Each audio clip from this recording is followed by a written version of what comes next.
Well, hello again, dear listeners. My children of the twilight hour. Come to see your old pal Jack for another tale, did you? I thought so. Well, come and sit by the fire and get warm. Tonight's tale is full of malice, and listener discretion is advised. Without further ado, Harvest Moon Jack presents to you Dolls in the Trees.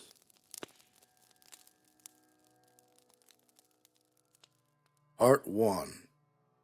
My name is David O'Malley. Detective David O'Malley. Well, at least for a few more days. I have served on the force for over 30 years.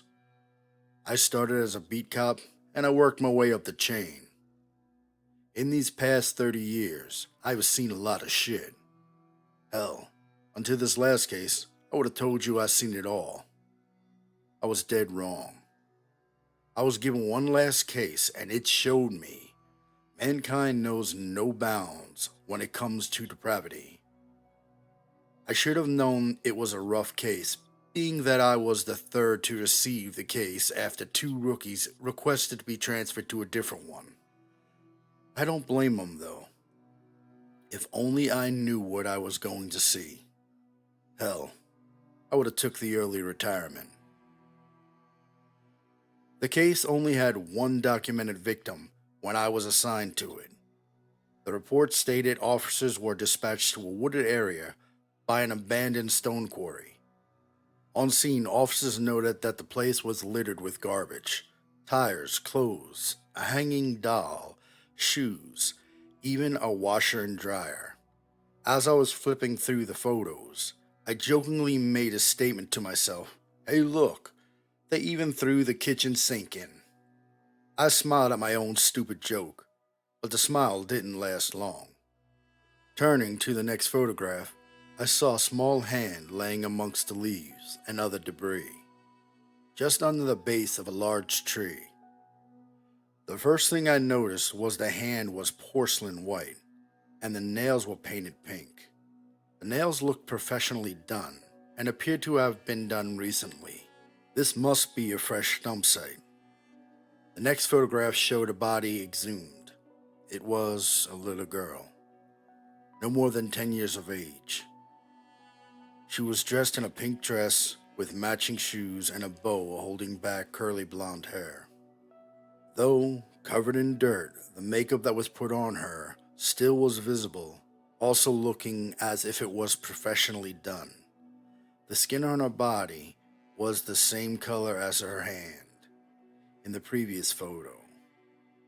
Stranger still, there appeared to be no sign of decay. I turned my attention to the autopsy report. The only mercy, if you could call it that, was there was no sign of rape. However, it did show that many different preservation methods were used on the body. All blood, organs, and tissues were removed and replaced with multiple different fillers.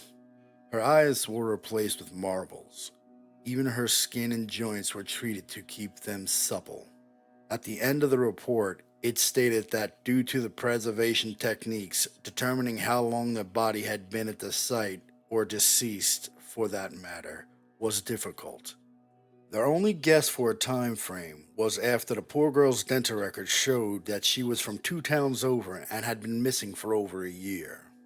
While still sitting at my desk, I was trying to wrap my head around why anyone would go through this trouble of not only killing a child, but doing all the work to the body just to throw it out like trash.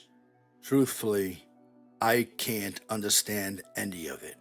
And in all honesty, I don't think I would want to understand a mind that is capable of such atrocities.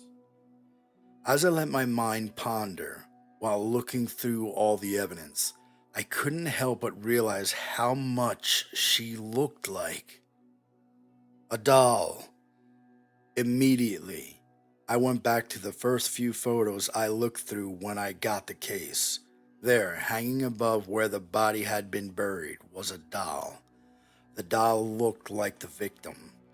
I thought to myself, how the hell did we miss this? And what else did we miss?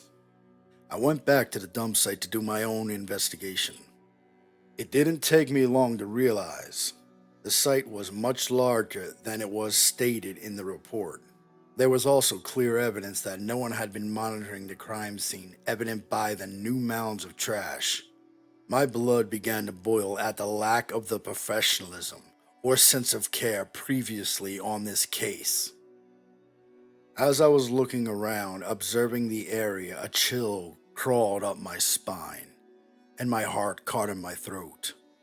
Just around 100 feet away from the initial dump site stood another tall tree, with a doll hanging from its branches.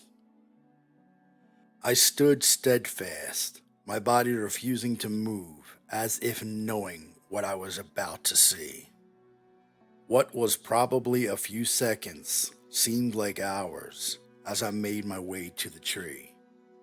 As I stood by what I feared was another dump site, movement caught my attention in the direction of the stone quarry. What I saw will haunt me for the rest of my days. All I could say was a silent prayer. I radioed in all the backup and crews available. The whole time, never taking my eyes off all the dolls as they gently swayed in the breeze.